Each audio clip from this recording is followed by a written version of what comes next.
Okay, welcome everyone, and thank you for joining us this evening. This is a presentation on electric vehicle infrastructure in Nanaimo and the RDN. This is our sixth climate solutions presentation from the Nanaimo Climate Action Hub. My name is Lori Frisky, and I'm a volunteer in the Action Hub organization team, and I'll be your host for this evening. I would like to begin by acknowledging with respect and gratitude that this meeting is taking place on the unceded traditional territory of the Nanaimo, Staminas, and Sonoas peoples. Okay, transportation is Nanaimo's largest source of greenhouse gas emissions, contributing as much as 70% to total emissions. And it would be wonderful if we all walked more and cycled more and took the bus and used car share. But at present, 88% of us in Nanaimo travel by car, and 79% of the time we're alone in that car. So cars probably aren't going to go anywhere anytime soon. Electric vehicles aren't the entire solution to decarbonizing transportation in BC.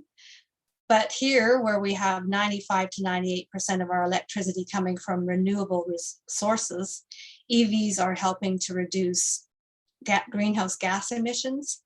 They're improving our air quality, and they're reducing traffic noise. The aim of this presentation is to learn more about existing systems in Nanaimo and the RDN and best practices so that we can be effective advocates for change that will accelerate the conversion to electric vehicles in Nanaimo and the RDN.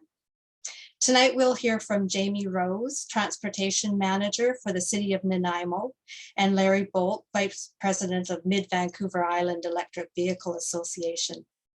There will be an opportunity to ask questions after each presentation, but we ask that you mute yourself during the presentation and use the chat feature for any questions that come to mind while you're listening to the presentation. So I see you're there, Jamie, and ready to go. You'll have about 15 minutes, which will give us some time for questions afterward. And I have a bear bell as your warning signal that you're 5 minutes before your 15 minutes time is up. So do you have any slides to share with us, or? I do. I think if I can share screen, we'll bring it up. So can everybody see that? Yep. Okay. Let me just set my own screen up. So thank you very much for having me. I think this is the second or third time I've had a chance to speak with the group. I have to be honest, there's a bit of preamble in my slides that I think you've already covered off, so I apologize for the redundancy, but wanted to make sure we had the foundations understood. So I think that we're here to talk about EVs and how they can help with the climate action within the city and the region. And I think it's important to start off talking about what guides our work plans and our decision-making processes. And so in my world, policies, plans, and bylaws are my tools of my trade. We have the Transportation Master Plan, the OCP, and soon we will have the new city plan, which will be a product from the whole Reimagine process. Within that, we're going to have land use, mobility, environmental protection, all of that captured into one document. And I'm quite sure that many of you have been involved in discussions with that, and I'm hoping that you'll see some positive outcomes from that. Another element are bylaws, and these are sort of the boring teeth of what we use, whether it's under our development planning or whether it's the parking enforcement, etc. In the case of EVs, it's the off-street parking bylaw that we currently have that gives us the most effect for change. And this is where we can actually compel a development to include charging facilities for residential and other uses. And so this actually is a fairly recently updated bylaw, but to be honest, it's kind of already stale. The standards for charging facilities, at the time we felt were pushed as far as we could, but you know, it wasn't quite as far as we would have liked to have gone with it. And I think that as the city plan emerges, we're going to have the opportunity to take a much more progressive approach with that bylaw. And so, as a subtle plug, when it comes time for that discussion, I would like to hope that we can reach out to this group and to the electric vehicle users, current or future, to get some feedback and guidance on how we can make that a better document. So I think you've covered this off. Why EVs? Well, transportation is the biggest contributor of greenhouse gas emissions in the region, and as you noted, most of the trips that occur in a day in Nanaimo are in a personal vehicle. And, you know, a lot of our efforts recently have been focused on trying to encourage people to choose alternate modes of transportation. There's a lot of reasons why that focus has sort of taken precedent right now. There's the health benefits, the safety benefits, the relatively lower economic barriers to getting into walking, biking, and mass transit. But as you've noted, the vast majority of our trips are by personal vehicle. And so the more quickly and more effectively we can transition people from internal combustion engine vehicles or ICEs to EVs, the greater benefit, and the sooner the benefits will be seen on the GHG production side of things. Currently, we have almost 60,000 vehicles registered within the city. As you can see, from 2016 to 2020, there's been a fairly dramatic increase in EV registration. Unfortunately, we haven't seen quite such a dramatic decrease in gas vehicle registration. And so I think one of the questions that I'd like to put back to the audience, and we can discuss this in a few minutes, is, you know, what are the barriers, or what, for people who do own EVs now, what could have encouraged you to switch sooner? You know, we hear a variety of things, whether it's concerns with the range or access to charging stations, or just the overall cost of choosing an EV versus a conventional vehicle. We currently in the city have a number of level 2 and level 3 charging stations. This should reflect all public stations. I'm quite certain that a lot of people in single family dwellings who've chosen to purchase an EV have probably added a private level 2 in their home. I can't say that for certain. I wasn't able to confirm that, but it's sort of a suspicion of mine.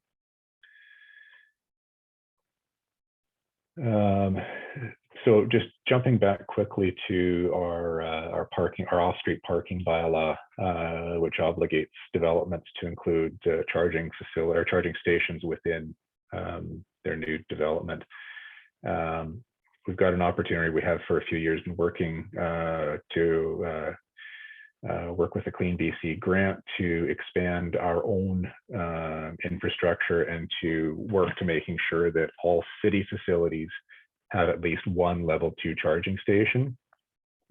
We've now, or slowly progressing that, and expected to see this get underway early next year by adding level 2s at these additional locations. So 3 facilities and then 2 destination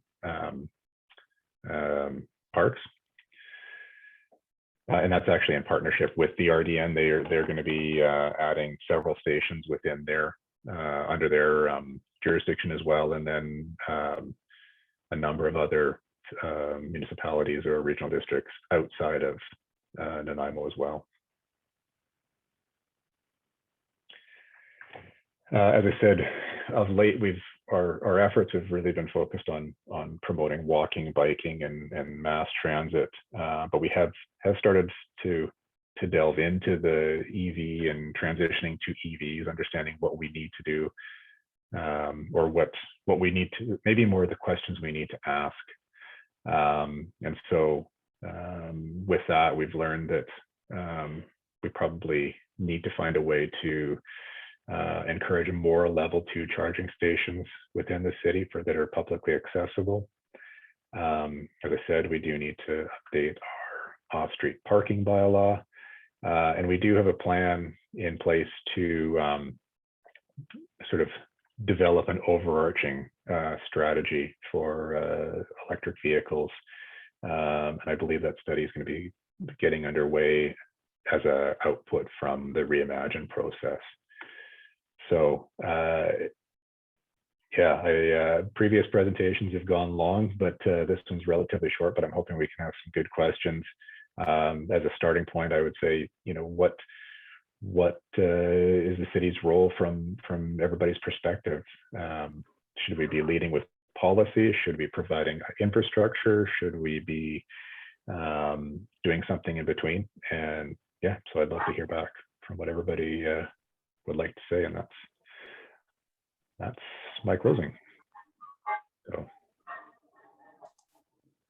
Thank you, Jamie. That was excellent, really useful information with the stats there and the numbers and the plans for what the city's doing. We do have some questions already from the chat. So Barb is saying it does look like quite a dramatic decrease in ICE vehicles, internal combustion engine vehicles, from 2019 to 2020. Are these figures correct? And do you have any explanation for that? So these were pulled from the ICBC website a couple of weeks ago. And so I believe them to be correct. I can't say for certain why. I could, taking a bit of a stab at it, I could say that possibly there were some people who had vehicles that were either at end of life or weren't very efficient and were becoming quite costly to operate, and they either opted to give up their vehicle or switch to EV. I'd be a bit of a shot in the dark. I have to think that there's probably a number of contributing factors. So anyone, feel free if you want to add to that. I see, Frank, you've got your hand up.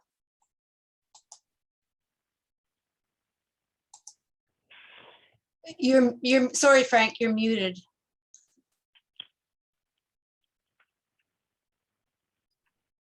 There we are. Am I okay? Okay. From the first question raised, I think the market drives the use of the EV and other things as well, for us, housing and so on. And the market, for me, is the biggest driver. And if the market produces a decent vehicle, I think you'll find it'll be less expensive to operate and probably better for us, but it will take a long time. I think we've gone a long way in the last couple of years. I can see us going faster as we move forward. I see the market growing, the US and the European markets growing, and I don't think we can actually control that. It's most difficult to control the market. So that'd be my first comment is we have an idea that we're going to improve our numbers, and there will be more, and there are indicators around the world that tell us that may happen, and I suspect it will happen. The difficulty the city of Nanaimo has, of course, like any city, is they have to build things to provide for what may happen in the future. And that's a very difficult thing for him to do, for you to do. And I can see how they would, first of all, not quite understand all of it, because even I don't understand all of it. I've had a car for 4 years. And I'm just learning more and more every week, it seems. So you're at a difficult spot, learning your way through. Now, my background is somewhat planning and a bit of infrastructure and so on. So I would, you're doing the best thing you can do by talking to those that are users. And that's us and our group, EV groups, and other people around town. You, the city, also use electric vehicles. So you have an experience that must be of some value to you as well. And we can't forget that, because at the end of the day, you serve all of us. Also, the use of the cars, and I've designed everything from parking lots to roads to who knows what. It varies. We have folks that will travel to the island, travel through around Nanaimo, and on the way out, look for a place to charge their car or prepare the car for the next 200 kilometers or whatever it may be. And we have the homeowner who maybe charges at home, and that's a private system. And we have a variety of public type systems. And I don't have a good handle on that market. I mean, I don't have a good handle on the number or stats that may come out of that. But I would say they're all there. And at some point, if we in fact increase the number of EVs, the city will have to increase the number of public locations. For example, the private sector's already kind of started to look after the Clean Car stores and the Costco's and other Brotherhood Mall and so on throughout the town. The museum has got the BC Hydro site downtown at the parking garage. So you're starting to do what I consider to be a pretty good job so far. We have more to go, I think so, and you would have to tell us that by doing the numbers, but I think we're getting it. So thank you, Frank. You've got so much knowledge about it. We've got 3 or 4 or 5 questions waiting, and more questions in the chat. So I'll. Yep. I wanted to make a comment here, or Jerome made a comment, and then I'll go back to people with their hands up. He just says that. Oh, now I've lost it. My cursor is sensitive. The numbers perhaps need to be expressed in the percentage of population, because the population has grown during the time. So an increase in ICE needs to be considered in terms of how many people have moved here during that same period of time. So that's a valid point. And now I'm going to go to Virat for your question. I think you were next in line, and then Doug. Hi, here's my question is that, Jamie, we have 2016, we have 47 electrical vehicles. So it's like 2020, we have 501. So if we add up, so that many number of electrical vehicles we have as of today in Nanaimo. Sorry, are you asking if it's a cumulative? Yeah. So it's like 47 plus 75 right. Plus 167. No, the numbers on an annual basis are the total registered vehicles under each category. Okay. So from 2016 to 2020, we increased by 450, okay. Let's say 60. Okay, that makes sense. See, in Nanaimo, we have 100,000 people. We crossed a little over 100,000 people. So if the ICE vehicles all totaling up, it's going to come something like almost more than 250,000 vehicles. Do we really have 250,000 vehicles in Nanaimo? No. Sorry, we have probably 60,000 vehicles total in Nanaimo, or what is it? Or 57,500 vehicles total. Oh, okay. And of those, there's 510 or 511 EV and 56,840 of ICE. All right. And another one, like the charging stations, are they being charged like for money? Like, is there any service fee for that, like per hour, or it's free, or who's going to maintain it? So up until fairly recently, it wasn't legal for an agency to charge for electricity on top of the of hydro. So, but that's changed recently, and so that you may start to see some fees come with the charging stations at Woodgrove or at Country Club Mall or some of those places. There was a discussion with council last week, I believe it might have been the week before, regarding charging at city facilities, and there was no decision, but the conversation was started. And so what some sites have done is charged for the parking through the perspective that the electrified spots are a premium spot.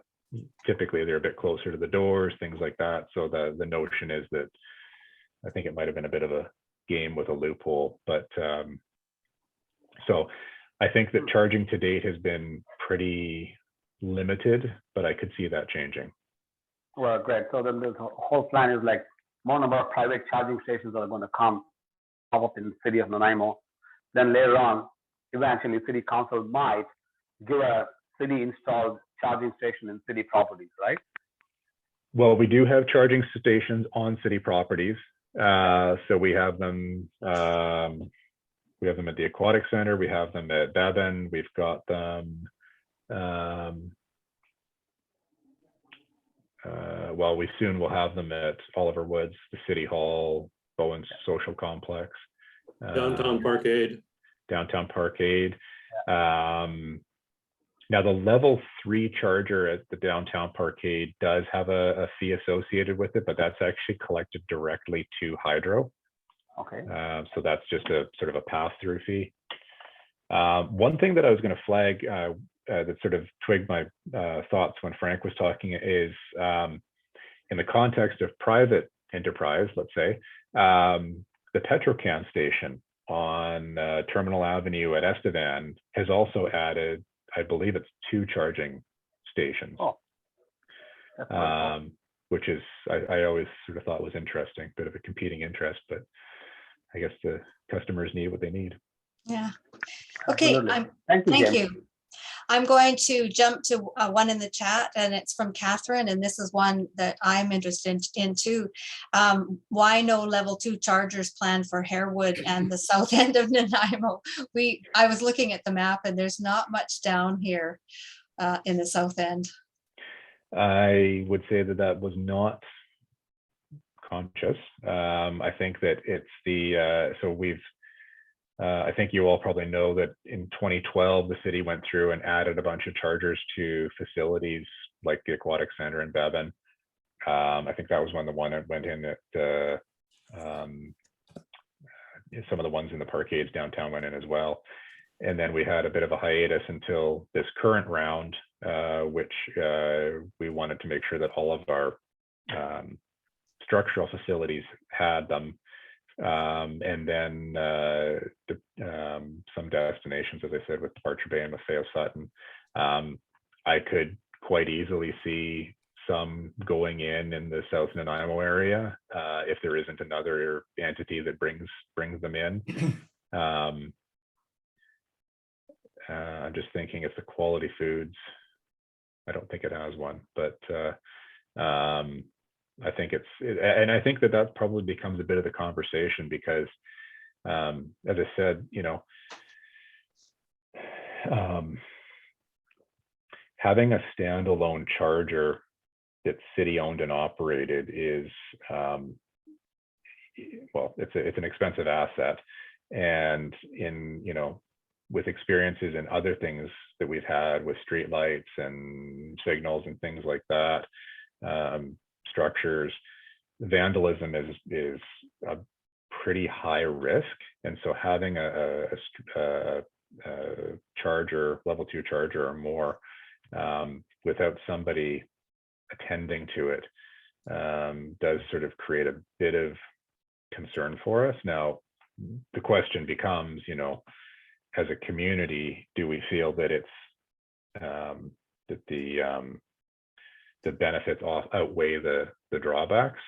And that's a conversation that we're going to have with the community and with council in the future. And then then that will sort of guide how and where we go with new infrastructure. Okay, I'm going to jump to Doug. I think you were next in line, and then Larry. Yeah, thanks, Doug. Just great and super important. I've been listening to the webinar series this week from the National Academy of Sciences in the US there. I don't know if you folks have had a chance to follow that, but that in itself would be a really good resource, because a lot of it is about policy and challenges with building out this huge infrastructure. Just to give you a sense, they were looking at, I think it was in California, they're currently seeing 600 new chargers a month being installed, and looking at the numbers they realistically need if we're going to win this battle, looking ahead to sort of 2030, 2035 timelines, they figure they need to be putting in on average about 10,000 a month. So there's this gigantic gap between what is being done and what really needs to be done. So like I look at those EV numbers, and we have 1% of our vehicles are EVs. And currently in the States, like 2 to 3% of new sales are EVs. And in Norway, it's like 73% right now. And Europe and China, I think, are both around 20 overall. So we are going to see hopefully a huge increase in EV sales for many reasons, right? So we have to be thinking about encouraging really large numbers of charging stations. And these folks were saying that is the number one, I think really the number one barrier. And you asked the question of what do owners or potential owners see as obstacles? And they suggested that one of the biggest obstacles is that the people who are not ready to buy an EV and don't really know much about them, because the new adopters are kind of keeners, right? The people who are hesitant, one of their main concerns is that they believe that there won't be a reliable access to charging. They see that as a risk, right? To invest in a new vehicle, they're not sure about range and charging. And so I think one of the things that the city, well, everyone can do, is try and make chargers kind of in your face, like try and make the public realize and believe that charging won't be a problem. Now, you have to be honest with them, but so you have to do things to make that true. You have to convince them that there will be chargers available when they invest in an EV. And maybe and then two other things I'll just say quickly. One was they found that chargers are disproportionately put in wealthy communities, and that the underserviced areas, of course, are people who don't have a lot of money, and that's not fair and doesn't allow them to get in on the EV market. And the other thing they said was that agencies like municipalities and like the federal government, they should be purchasing like all EVs as a role model, right? To get EVs out there and again, raise the profile of EVs, is that some of the largest purchasers of vehicles are, various levels of government. So thanks. Okay, I'm going to cut off the questions here. I'm sorry, I can see there's still 4 people with their hands up, and there's lots of questions in the chat, but I do want to get to Larry's presentation. He has an important contribution, but thank you for all those really great questions, and there's really good questions in the chat as well. Larry has a story to tell about charging his vehicle at his condominium. Go ahead, Larry. Thanks, Lori. I appreciate that. And I want to thank you for inviting me tonight, and to Climate Action Hub for inviting me. This is really a wonderful opportunity. I'm the vice president of the Mid-Vancouver Island Electric Vehicle Association, and we're a group here of EV owners, very enthusiastic, and we work with various levels of government and discuss with them options and opportunities. So I live in a condo in the north end of Nanaimo, and when I first moved here, I thought, yeah, no problem. I've got an electric car. Who cares? They'll let me put in a charger.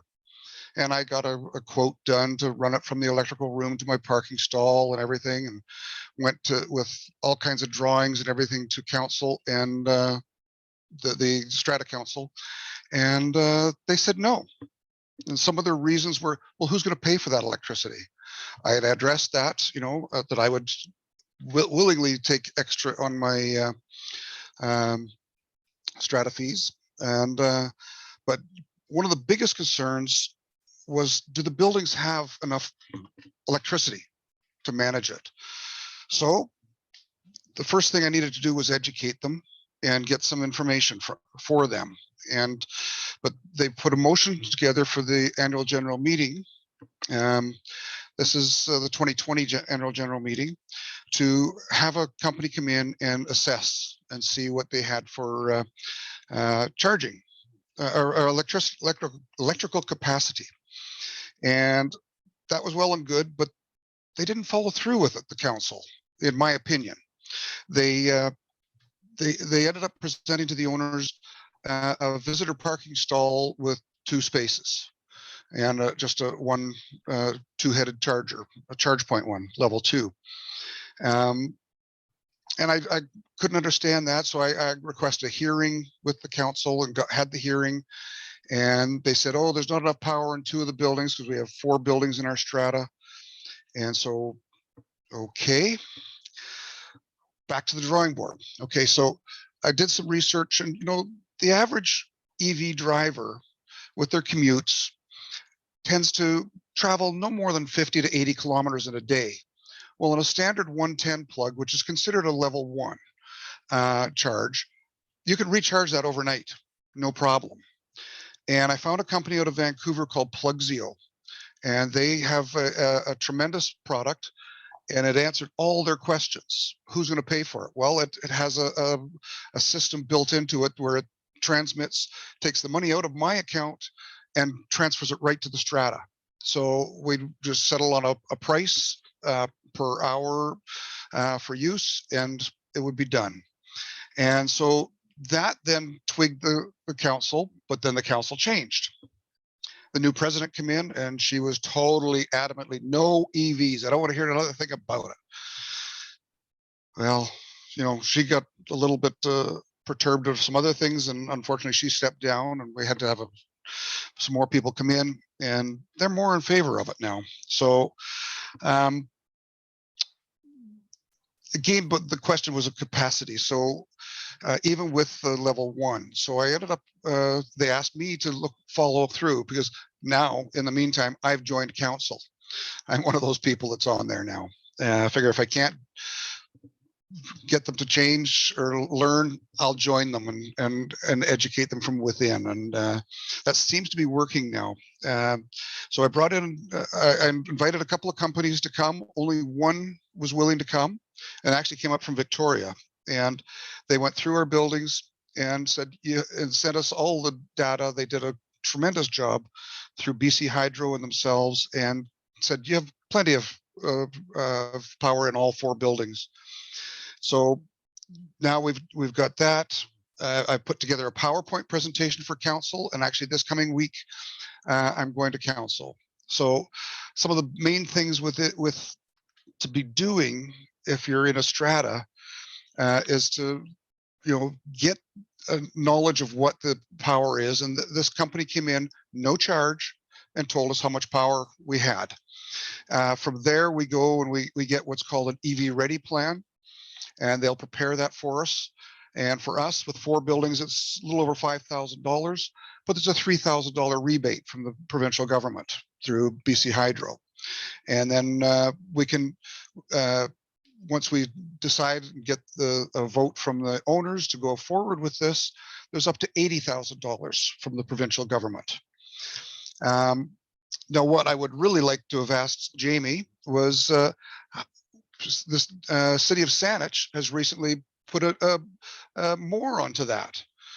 So the city of Saanich condos can get a little extra from them. So have council here in Nanaimo considered anything like that? So as I was saying, the EV side of things is still fairly early and just through, frankly, limited resources, we've been focusing on sort of the biking, walking, transit side of things. So we haven't had a chance to take any information to council to discuss it. I know I've had some informal discussions with the RDN to explore a way to sort of partner or co-facilitate a grant program to match their program. And so they have as of, I think it was probably about a year ago, they had a new structure for managing their grant programs, and it was a relationship they had with Hydro, and because it was kind of early days, they're like, well, just give us some time to work out the kinks with our own system, and then we'll look into the opportunities to collaborate. And so we haven't brought this to council yet because we don't have information to give them an intelligent pros and cons and sort of how it would really look and what the financial implications are. But it's something I would very much like to do. I think you and I have spoken in the past about some of the barriers, particularly for multifamily or mixed use buildings, because just for the pure structural element of it, modifying it to include a charging infrastructure in the parkades is quite expensive, and then, as you've highlighted, there's other implications to trying to work with multiple stakeholders to try and execute something. Okay, good. Thanks, Jamie. Appreciate that. Just a quick question too. New condominiums, if I remember correctly, there is, if people are building a new MURB, multi-unit residential building, isn't there a bylaw that they have to have a certain number of infrastructure, certain amount of infrastructure already? Yep, and so that's the bylaw I was mentioning, we call it the off-street parking bylaw. Mm-hmm. And so there is a requirement for, I believe it's 10% of the parking stalls have to be like electrified. Yep. And another 10 need to be pre-ducted, so it's at least a lower cost to electrify them. Yep.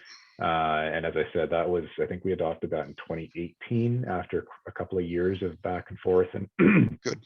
Okay. But I do fundamentally think that it needs to be updated to adjust those numbers to better suit the needs of the community.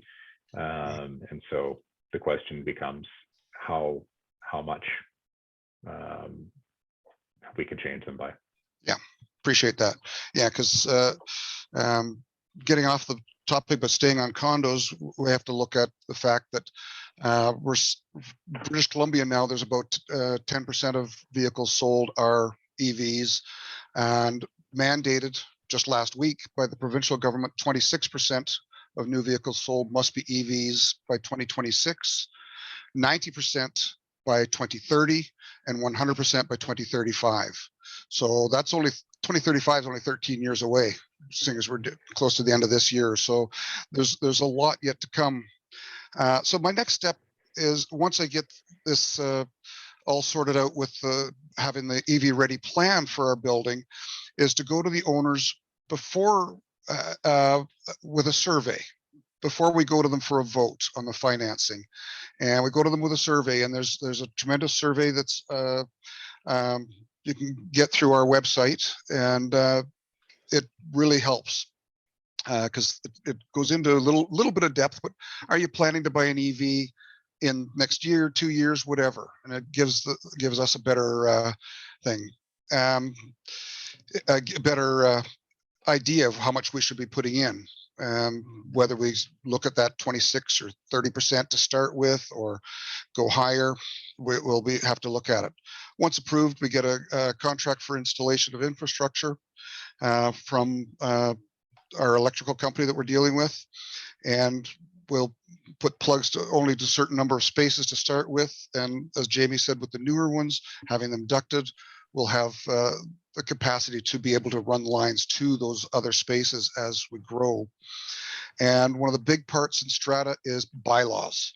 Not city bylaws, but strata bylaws, and that's a huge part to who owns that station that's at that parking stall, who maintains it. All those kinds of things have to be put into bylaw. The pricing, every little piece of that, and yeah, it is an expensive thing to do. But the price we've been quoted as a rough price at this point is $1,400 per stall, not including the charge station itself, which is another couple of thousand once installed. So it's reasonable, and considering that there are the rebates, it gives a good opportunity for existing buildings to get moving forward towards 2035. And anecdotally, in condos, we've learned from real estate agents that if the basic infrastructure is there, a condo goes for about $5,000 higher, $5,000. And if there's actually a charge station, it goes for about $10,000 and up, more than what their list price would normally be. So these are factors that are playing into it. So that's about it for the moment. There are our website, islandev.org. We have a little thing where it scrolls across the screen, and there's one there. Do you live in a strata council or a strata home? Click on that, and it takes you to our page. It's all strata stuff. There's an excellent webinar that was held by the Condominium Homeowners Association out of Vancouver, and they go into a lot of the bylaw stuff. They have a lawyer on that webinar. So there's some tremendous things there. There's one really good website out of Quebec called murbly.com, murbly.com, and it's all about getting into existing buildings for this. So thanks. Thank you, Larry. You've been a real trailblazer listening to you tell these stories about dealing with the condo, and I'm sure that you've other people are going to benefit for all the groundwork you've done and taking advantage of all the incentives right now. So that sounds fantastic. Actually, I was going to mention to you too that I see that the Clean BC that was announced just last week or something, or maybe early this week, they're drafting right to charge legislations, which pertains to infrastructure in strata and apartment buildings. So hopefully there'll be some movement on how that whole process works. Yes, they've just announced that there's going to be additional funds inclusive of the BC Hydro funds for existing buildings. All good news. Yeah. We're right on time. I just wanted to mention one other thing for this evening, and then we'll go back to questions. I know a lot of you still have questions, and there's still questions in the chat. So the last thing I wanted to mention this evening is that there are financial incentives and grants to purchase an EV and to purchase or to support buying a home charger. So Plug-in BC has an excellent up-to-date brochure that lists the current EV incentives. I actually contacted them and got it as a PDF version, which I will email out to everyone who's registered for this event this evening. And listen, as well, you can look that information up yourself if you just Google Plug-in BC and look for the tab that's incentives on their website. One of the incentive programs, Scrap It, is about to end at the end of this year. Scrap It is the program where you can get $6,000 towards a qualifying new EV when you scrap your old internal combustion engine vehicle, or $3,000 towards a qualifying used EV when you scrap an old ICE vehicle. I am told by a person at Emotive that there are still a few Scrap It tokens around, but they're few and far between, so you might have trouble finding any of them. Scrap It took over 6,000 ICE vehicles off the road, so it's a valuable, important program. But being as it's ending, they on the Scrap It website, they have a letter of support. If you'd like to sign the letter of support, you can go to their website website. I'll put that link in the email that I'll send out this evening if you are inclined to support the Scrap It program, just for the value of getting old ICE vehicles off the road.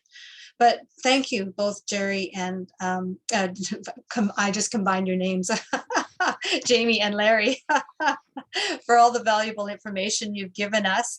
But I'd like to go back to questions. So I've gotten a little bit behind on the questions in the chat. So Larry, you had a question? Yeah. The topic came up earlier, Jamie, about the charging for fees for charging.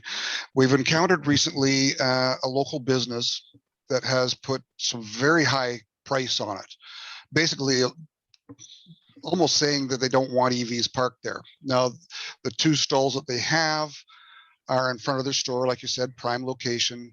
They're not labeled. They just, all it has is the charge station there. And like normally you go and it's painted on the parking stall, and there's usually a sign reserved for EV parking.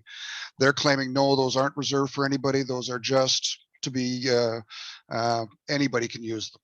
And they put a charge of $2 an hour for the use of the electric cost of the electricity, and $5 an hour for parking there. And which is quite exorbitant. And so does the city have any control over that sort of thing? I'm gonna have to say I don't know at this point. It probably, I'm quickly sort of skimming mechanisms we have through my memory. I have this feeling that we probably don't. It would probably land somewhere more under the Utilities Commission, but I can't say for certain. Okay. I don't know if this is maybe the same place that we've had conversations about previously. It is. And I did do some digging on that, and so it's interesting. A behavior like this is interesting because that was a development that actually did that and included that infrastructure prior to the adoption of the bylaw. And so they did all of the hardware installations and everything else on their own accord. And so, you know, not applying the decaling and everything, which leaves me a little bit handcuffed because it was their choice to do it. So I don't have an ability to go back and say, thou shalt, according to bylaw, Right. But then to sort of compound that to introduce usage fees that seem a little bit disproportionate is also interesting. Yeah. Thank you. I can add one quick thing further to Jamie's thing. I'm also in Strata member, Strata council member in here our property. Regarding to the charging, if as long as it's in a private property in the Strata complex, it's the Strata's bylaw applies, and city has nothing to do. And I checked this with the local city councilor. Yeah, I kind of suspected that was more technically the mechanism to do or don't do things. And that I think that applies with a bunch of complexities of strata bylaws, whether somebody has purchased the stall for their associated dwelling or whether it's a monthly payment for it or how that's structured. And that unfortunately is something that the city really doesn't have a lot of clout with. I'd like to go to Brian next. You had your hand up before and we didn't get to you, so. Thanks. Yeah, my previous question was answered, but I got a second one. this is more for BC, but unfortunately, but the new requirements for electric vehicles are quite progressive, I would say. I like them. I'm not sure though what size vehicles it applies to. I know when they came with internal combustion engine restrictions on emissions, they sort of missed out on SUVs. And I know my own problem I have is why I didn't buy an EV last time was that I couldn't find one large enough to handle my day-to-day needs of what I do in my life. Do you know what size vehicles are going to be, this 90% by 2036, whatever it was? Is that all vehicles or just? No, it's not. It's quite explicit. I don't remember the exact descriptor, but Light duty vehicles. Pardon me? Light duty vehicles. Is that the wording? That was the wording I read, yes. Okay. Yeah, my inference from it was that it's it's automobiles. So say up like, everything from a Geo Metro up to a Cadillac Coupe de Ville or whatever the biggest vehicle they can come up with that's a sedan, including SUVs or SAVs or whatever they call them now. And I think where it got a little fuzzy to me was something like a 1/4-ton pickup, like a Ranger or something like that. And I sort of felt like that was about the size break where it was a little vague, and then 1/2 ton and up, didn't speak to it at all. Maybe you could include the description of that in the notes for the meeting. Or where would I find that information? I would think it's on the, I don't know if it's Clean BC. It would be on the provincial website for sure. Yeah, I can look it up. That's good. Okay, Frank, you had another question? Sure. I was going to comment on Larry's stuff first. And I think he answered his own question at the end by saying the Strato apartment for sale is now worth more if you have a given number of EV stalls. And that makes one heck of a lot of sense. And that's the direction I was going when I was talking market. I think the market will drive condo stratas into some system, new system. Now, are they going to be kicking and screaming? Maybe. At some point, somebody will take control of the strata and say, you know what, half of you now drive EVs. Who pays? It's always a question of who pays, as you know. I think at the end of the day, it'll be about do I want to maintain the value of my strata? Can I resell it? And so on. And that's market. Market also apply to the shopping centers. There are guys that provide stalls that I can use if I wanted to. I don't, but if I want to, I could use if I want to shop in that store. In other words, to make it convenient to go in that particular store. And they do it for what reason? Simple, gain more shopping. I have a friend in the food business, and he builds stores and he runs stores around the island. And he said that it'll cost him in the range of 100,000 or more to put in per stall to put in EV parking and supply it, because they need transformers and all kinds of other junk come with it. And he says the only way that he would make it happen is if he could turn a profit of some kind. So that's market, and the market will dictate that. And I think you got to be careful with the EV in the city and putting them under the pressure to do what they can't do, and have them deal with what they can deal with. And one is zoning, as you said, Jamie, site plans, approval processes, development permits for things that include certain things and so on. It makes sense.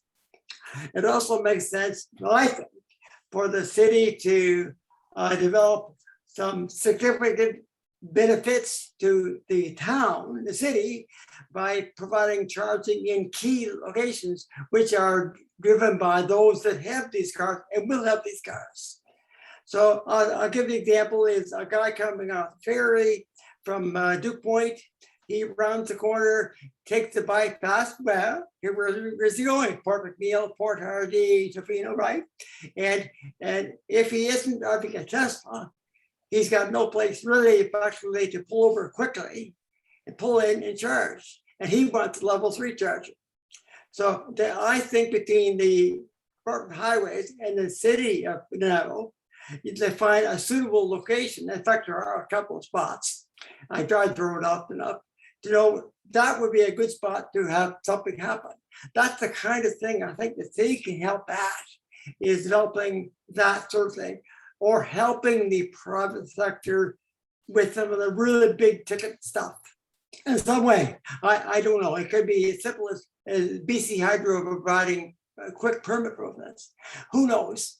And I wouldn't speculate what that might be, and I wouldn't put the AGV under a burden to reflect on that yet. But to listen, hear, see what the market tells us, who's driving these vehicles, where. We all charge at home, right? I don't use any charger in town. I have to. I charge at home at night. And that's where I charge. I think that same with the condo situation, the strata, is they'll charge at night, to plug in at night. Who uses the stove at night? So Yeah. no one. Yeah. It's a California all over again. Okay. So that's where I see it going. And I would say to Jamie that he should talk to us and others like us about what really is critical. Thank you, Frank. Again, lots of really good information. Barb, you had a question. Yeah, it's not so much a question. Actually, I've been sort of scanning through the chat because there's a lot of stuff in here. And Thank you, Barb. Go for it. Someone was asking about, and this comes up again and again and again and again, about the manufacturing of electric vehicles versus the manufacturing of fossil fuel cars, and that there's dangerous waste produced. And actually, they don't say it in here, but we often hear that there is more carbon produced in the manufacture of electric vehicles than there is of fossil fuel vehicles, and that's actually true. Although it depends on what the source of power is for the manufacture of the vehicles, and electric vehicle manufacturers are working towards using sustainable power and green power for their manufacturing processes, so that may change. But I think the most important thing to understand with the carbon production of EVs versus fossil fuel vehicles is that even with the dirtiest electricity from, say, coal, for the life of the car, there are fewer I was going to say GHGs. There's less carbon produced with an electric vehicle for the life of the car. It just takes longer to get to the point where you're, where you get to that break-even point, because all the production of the electricity is higher emission. But once you get to that point, then you start to gain, and you don't have those high carbon emissions. So this question comes up over and over and over again. And again, Larry, I don't know if on our website there we have links to some of this information, but there is a lot of good information out on the internet through universities, and there are studies, excellent studies have been done. There's been some, and Emotive and Plug-in BC website is a great place to go for information. I think they have a really cool little video on there that explains it in about 2 minutes, which is probably less time than I've taken to explain it talking to you now. So that's the answer to that question. Even if it's the dirtiest power, and of course in BC our power is very comparatively clean, and so we start evening out that balance much more quickly with the power we have in BC. I posted our website information just a moment ago in the chat, because we do have all that information you were just talking about. And Brian posted the Clean BC website link as well. So I see we're just past 8 o'clock, and that's our wrap up time. So I want to thank everyone, thank Jamie and thank Larry for their really valuable contributions to this. And I hope there'll be lots of opportunity for us to share information and learn things from Jamie, and pass him our expertise as well to future the use of electric vehicles in Nanaimo. Thank you, everyone. Well, you're more than welcome, and thank you very much for having me and helping educate me as well. And like I said, really we're just starting into the sort of discovery phase, and looking forward to having more conversations and helping to refine our bylaws and processes to help bend the needle in a positive direction. So really appreciate that and look forward to it. Fantastic. Thank you, Jamie. Thank you again for inviting me. I really appreciate this opportunity just to share a little bit about the struggles I've had with condos. And you didn't plug the November 16th event, talking with two electricians.